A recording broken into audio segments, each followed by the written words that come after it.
मुझे नहीं पता कि इससे पहले किसी ने इस टॉपिक को इतना इजीली समझाया होगा कि क्यों अमेरिका को इंडिया के एक लॉ से इतनी प्रॉब्लम है जो बस फॉरेन फंडिंग को रेगुलेट करता है, और इंडिया क्यों कहता है कि फॉरेन मनी हमारी इंटरनल पॉलिटिक्स को इन्फ्लुएंस नहीं कर सकता है।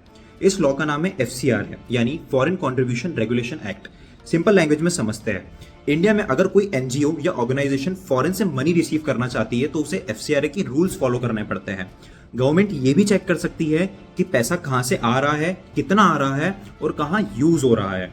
अब कंट्रोवर्सी यहीं से शुरू होती है, क्योंकि इंडिया में कई एनजीओज को फॉरेन फंडिंग मिलती है इस सेक्टर में, एजुकेशन में, हेल्थ केयर में, ह्यूमैनिटेरियन वर्क में और मोस्ट इंपॉर्टेंटली रिलीजियस एक्टिविटीज के लिए भी। इसमें कुछ ऑर्गेनाइजेशन को US बेस्ड चैरिटीज और क्रिश्चियन ऑर्गेनाइजेशन के थ्रू फंडिंग मिलती है। क्रिटिक्स कहते हैं FCRA के स्ट्रिक्ट रूल्स जो है वो लेजिटिमेट एनजीओज के काम को रिस्ट्रिक्ट करते हैं, लेकिन इंडिया का आर्ग्यूमेंट यहाँ पर यह है कि फॉरेन फंडिंग्स के थ्रू कोई इंडिया की सोसाइटी या पॉलिटिक्स को इन्फ्लुएंस नहीं कर सकता है। और यही एक और सीरियस एलिगेशन जो है वो सामने आता है। कुछ लोग क्लेम करते हैं कि अमेरिका CIA के थ्रू फॉरेन फंडेड ऑर्गेनाइजेशंस को इंडिया में इन्फ्लुएंस ऑपरेशंस के लिए यूज करता है। क्यों?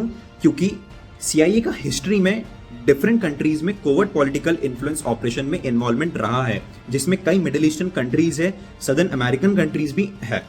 इसका मतलब ये नहीं है कि आज इंडिया में काम करने वाला हर अमेरिकन क्रिश्चियन एनजीओ CIA का फ्रंट है। तो असली डिबेट ये नहीं है कि अमेरिका इंडिया को कंट्रोल कर रहा है या नहीं। रियल क्वेश्चन ये है कि एक सोवरेन कंट्री को अपनी सिविल सोसाइटी में कितना फॉरेन इन्फ्लुएंस अलाउ करना चाहिए। अमेरिका कहता है एनजीओस को अननेसेसरीली रिस्ट्रिक्ट नहीं करना चाहिए, और इंडिया कहता है नेशनल सिक्योरिटी और सोवरेनिटी कॉम्प्रोमाइज नहीं हो सकती है। फॉरेन मनी, फॉरेन इन्फ्लुएंस और नेशनल सिक्योरिटी, सोवरेनिटी, इंडिया को लाइन एग्जैक्टली कहां ड्रॉ करनी चाहिए, मुझे कमेंट सेक्शन में जरूर बताना।